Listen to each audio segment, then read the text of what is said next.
Então, galera, esse vídeo vai ser muito legal, cara, porque eu peguei esse drone, esse é o GT8. Eu botei em super câmera lenta, então eu vou pegar todos os barulhos dele, cara. Ficou muito legal o vídeo, nem eu sabia disso. Então ele faz o barulho, cara, igual de um helicóptero mesmo. Eu botei em câmera lenta, então a partir de um certo momento, acho que de 1 minuto pra lá, ele vai começar a detectar o que eu filmei antes, não pegou, né? Depois eu peguei legal, aí começou a detectar o barulho de câmera lenta também. Ficou muito jóia esse vídeo, então fica no vídeo para você ver e escutar aí. Então, galera, a partir de 1 minuto ele já começa a fazer os barulhos, né? Que é a primeira vez que eu filmo desse jeito, né? Slow motion.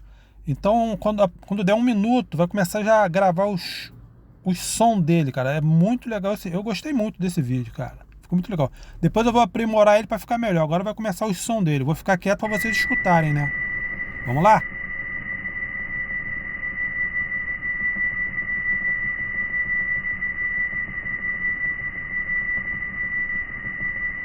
Ó, esse aí é o som real dele, cara. O som de uma aeronave mesmo. Por isso que eles falam que é uma aeronave, cara. Olha o som dele, cara.